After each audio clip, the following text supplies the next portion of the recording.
ઈષ્ટદેવ ભગવાન શ્રી હરિકૃષ્ણ મહારાજ તેમજ આપ સર્વ હરિના લાડીલા વાલા મિત્રો, ભાઈઓ, બહેનો તથા આપ સર્વ મોક્ષભાગી જીવાત્માઓને મારા ભાવ અને હૃદયથી પ્રણામ. આજે આપણે એક ભારતના મહાન સંત પુરંદરદાસ એમની યશોગાથા આજે આપણે ગાવાના છીએ. નાથ, આશ્રય પામવા જેવું કાંઈ નથી. એકમાંથી અનેક કરવા એ તો મારા નાથના ડાબા હાથનો ખેલ છે. એક નથ આપની અને બીજી મારા નાથની. આજનો આ પ્રસંગ મારા અને તમારા માટે જીવનની નવી દિશા ખોલનારો છે. આપણને જે કાંઈ મળ્યું છે તે પ્રભુની દયાથી મળ્યું છે. જેણે આપ્યું તેને આપવામાં જ જીવનની સાર્થકતા છે. શ્રીનિવાસ ઘડીભર વિચારી રહ્યા અને બોલ્યા, કહે પ્રિયે, આજે તે મને નવો પંથ દેખાડ્યો. આ સર્વ પ્રભુનું છે અને પ્રભુને ચરણે સમર્પિત કરીશ. હવે તો બસ સર્વશક્તિમાન પ્રભુના જ ગુણલા ગાવાશે. શ્રીનિવાસે પોતાના મક્કમ નિર્ધાર જાહેર કર્યો. શ્રીનિવાસે પોતાની સંપત્તિ દરિદ્ર નારાયણને ચરણે ધરી દીધી અને પત્નીને કહ્યું, કહે દેવી, ચાલો હવે ક્યાં જઈશું નાથ? પત્ની સરસ્વતી દેવીએ પૂછ્યું. ભગવાન લઈ જાય ત્યાં. હરતા ફરતા હરિના ગીત ગાઈશું નાથ. ભક્તિ કરવી હોય તો ઘર આંગણે પણ થશે. પહેલાં એ પાક્કું કરો કે મન ભર્યું છે કે નહીં. મનમાં હજુ પણ કંઈક કામના રહી ગઈ હોય તો અહીં ઘર આંગણે જ રહીએ. ત્યાગના શ્વેત વસ્ત્રો પર રાગના કાદવના છાંટા ઉડે તો આપણે ભૂંડા લાગીશું. માટે પહેલાં તો વિચાર કરો કે મનમાં ધનની લાલસા તો નથી રહી ગઈ ને? ના દેવી, હવે તો સંસારને પડસાયો પણ હરામ છે. તો ચાલો, હું આપની સાથે સદાય છાયાની જેમ રહીશ. શ્રીનિવાસ અને સરસ્વતી દેવી હળવા થઈને ચાલી નીકળ્યા. નગરના મહાશ્રેષ્ઠી શ્રીનિવાસે હાથમાં રામસાગર લીધો. સરસ્વતીએ લીધા મંજીરા. શ્રીનિવાસે મીઠી હલકીથી ભજન ઉપાડ્યું. સરસ્વતીએ સાદમાં સાદ પુરાવ્યું. બંને સાદ એક રસ થઈ ગયા. આસપાસનું વાતાવરણ ભક્તિમય બની ગયું. પગલું માંડે અને પ્રભુની યાદ આવે. દિલમાંથી દર્દીલા સૂર પ્રગટે. હૈયું રૂએ છે ને આખરડી સૂઈએ છે. પ્રતિપળે પ્રભુની યાદની હૈયું મૃદુ બનવા લાગ્યું. વિરહની સારડી એવી ફરી કે એમના હૈયાને વિંધવા લાગી. વિરહની સારડી એવી ફરી કે એમના હૈયામાંથી હરિગીતના ધોધ વહેવા લાગ્યા. અવિરતપણે એમના ગળામાંથી ગીત વહેવા લાગ્યા. પ્રભુ પ્રેમથી તરબોળ થયેલા એ ગીતો સાંભળીને સૌ પ્રેમ મગ્ન બની ડોલવા લાગતા. ભક્ત દંપતીને સૌએ આવકાર્યા. ધનના ઢગલા કર્યા. ભાવતા ભોજન પીરસ્યા. આ નિસ્પૃહી દંપતીએ ધનના ઢગલા તરફ શ્રદ્ધા નજર પણ ન કરી. પેટ પૂરતું ખાઈને આગળ વધી ગયા. ભક્ત દંપતી આ નિસ્પૃહતા સૌના દિલને સ્પર્શી ગઈ. હરિગુણ ગાતા ગાતા શ્રીનિવાસ અને દેવી સરસ્વતી વિજયનગરમાં આવ્યા.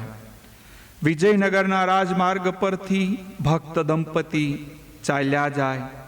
દર્દીલા સ્વરોએ લોકોમાં અનેક આકર્ષણ જમાયું. જોત જોતામાં તો એમની આસપાસ ખાસું એવું ટોળું જામી ગયું. આખા વિજયનગરમાં આ નિસ્પૃહી દંપતીની વાતો સરચાવા લાગી. શું સુંદર જોડી જામી છે! એક ભાવ અને બીજી ભક્તિ. ઉડતી ઉડતી આ વાત આવી વ્યાસરાય સ્વામી પાસે. શ્રીનિવાસને પણ વ્યાસરાય સ્વામીની માહિતી મળી. વ્યાસરાય સ્વામીના દર્શન કરીને દંપતી કૃત્ય થઈ ગઈ અને આત્મનિવેદન કરતા કહ્યું, દેવ, આજ સુધી માયાના કચરા દિલ ઉપર છોટ્યા. હવે તેને પ્રભુ કૃપાના નીરથી ધોઈ નિર્મળ થવું છે. દેવ, આ અધમને નિર્મળ કરશો ને. શ્રીનિવાસના શબ્દે શબ્દે નરી નમ્રતા નીતરતી હતી. સતુર વ્યાસ નારાયણ સ્વામીએ અમોલ રત્નને પારખી લીધું. શ્રીનિવાસને દીક્ષા આપી. શ્રીનિવાસમાંથી બન્યા પુરંદરદાસ. રેતમાં રગદોળાતું રત્ન ઝવેરીના હાથે પડ્યું. રત્ન પર રોજ નવા નવા પાસા પડવા લાગ્યા. રત્નનું તેજ ઝળહળી રહ્યું. પુરંદરદાસના અંતરમાં અનેરો ભાવ હતો, ભક્તિ હતી. એમાં ભળ્યો રાગ અને ભળ્યો ત્યાગ. જાણે કે સોનામાં સુગંધ ભળી ગઈ. એક દિવસની વાત છે. રાજગુરુ વ્યાસરાજ વિજયનગરના મહારાજા કૃષ્ણદેવની સાથે જ્ઞાન ગોષ્ઠી કરી રહ્યા હતા. વાતમાં વાત નીકળતા વ્યાસરાયે કહ્યું, રાજન, પુરંદરદાસના ભક્તિ ગીતો સાંભળવા જેવા છે, જેની એક એક પંક્તિમાં નરું દિલનું દર્દ ઠલવાયેલું છે. એવા ભક્તિ ગીતો તો ખૂબ સાંભળ્યા. ત્યાગ વિના ભક્તિમાં તેજસ્વીતા આવતી નથી. કૃષ્ણરાયે કહ્યું, રાજન, પુરંદરદાસમાં તો ભાવ, ભક્તિ અને ત્યાગનો સમન્વય થયો છે. પુરંદરદાસ જેવો ત્યાગી મેં અત્યાર સુધી જોયો નથી.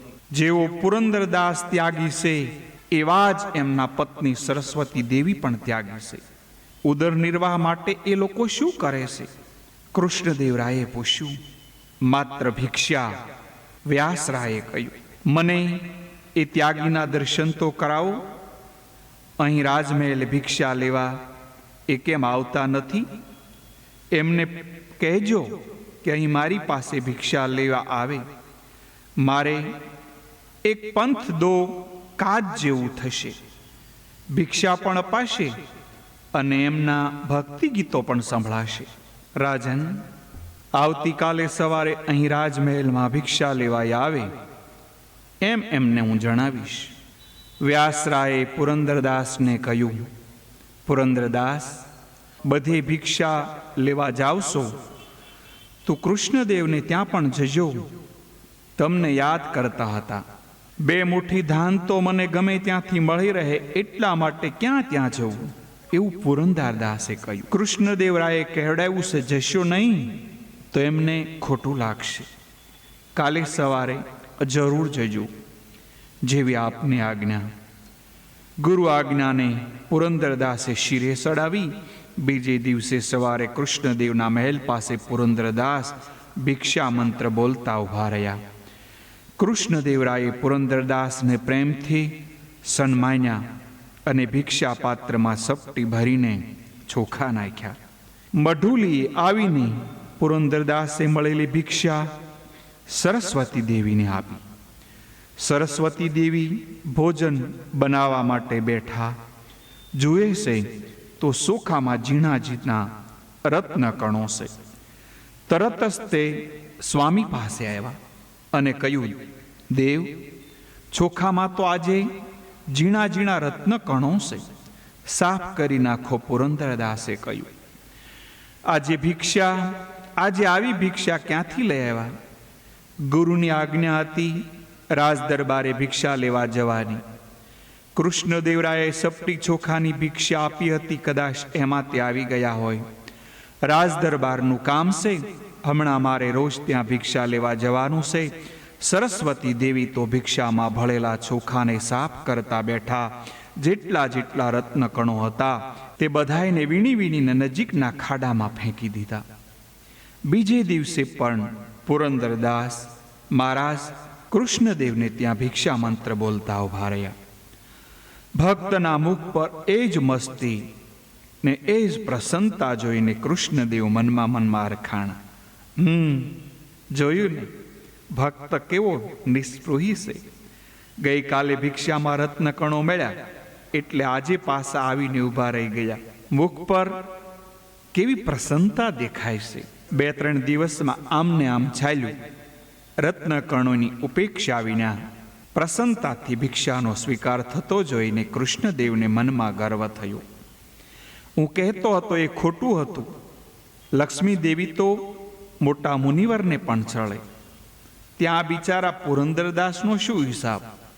2-4 દિવસ પછી જ્યારે વ્યાસરાયનો ભેટો થયો ત્યારે મનમાં રમી રહેલી વાતો કૃષ્ણરાયને પ્રગટ કરી.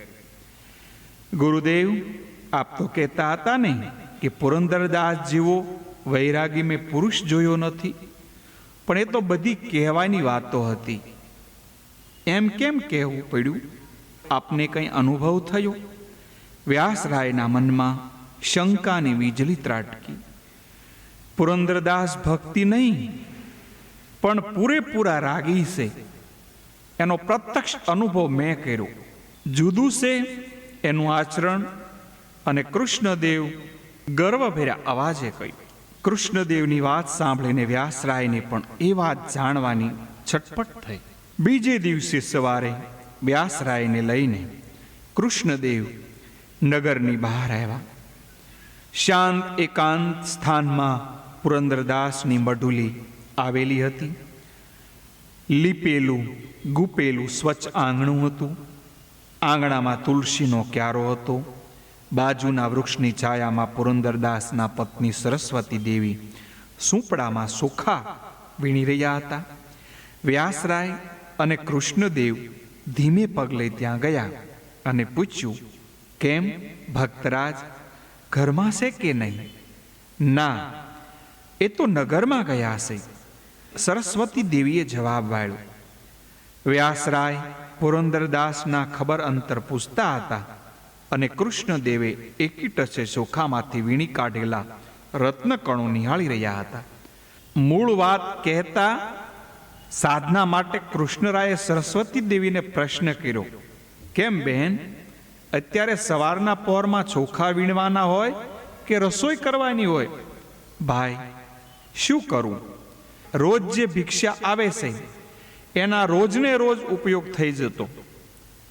આવતીકાલની અમને ચિંતા કરતા નથી. એક સદગ્રહસ્થ રોજ એમની ભિક્ષા જોડીમાં આ ચોખાની સાથે ઝળકતા કાંકરા નાખે છે.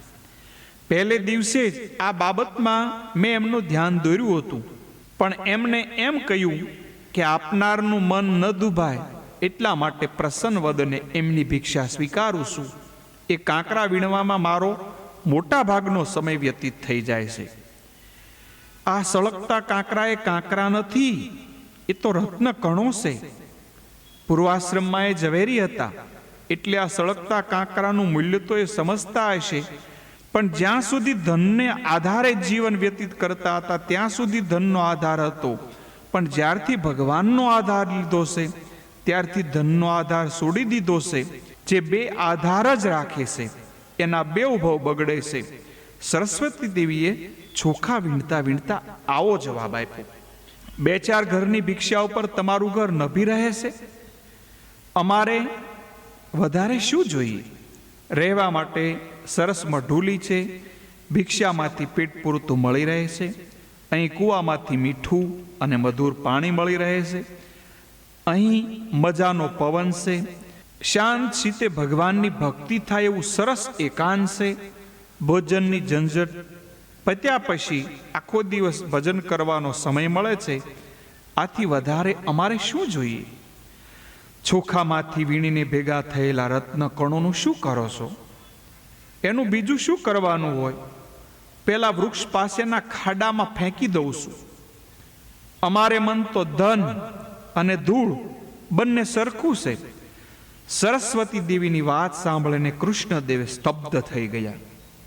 ત્યાગ મૂર્તિના ચરણોમાં એમનું મસ્તક ઝૂકી ગયું. દૂર દૂરના વૃક્ષ નીચે સૂર્યકિરણ પડતા રત્નકણો પોતાના અસ્તિત્વની આલબેલી બજાવી રહ્યા અને વ્યાસરાય સ્વામીના મુખ પર અનેરું સ્મિત વિલસી રહ્યું હતું. આવી રીતે મેં તમને ત્યાગની ખૂબ સરસ મજાનું એક આ દ્રષ્ટાંત દ્વારા વાત કરી. અને આ હતા ભક્ત પુરંદરદાસ, એમની યશોગાથા, એમનું દ્રષ્ટાંત મેં આજે પૂરું કર્યું. આ મારે અને તમારે આ ભક્તિ માર્ગમાં ખૂબ ઉપયોગી થાય એવું છે. એટલા માટે આજે એમનું અનુસંધાન લઈને આજની વાત અહીંયા પૂરી કરીએ. અસ્તુ. જય શ્રી કૃષ્ણ. આપ સર્વને મારા ભાવ અને હૃદયથી પ્રણામ.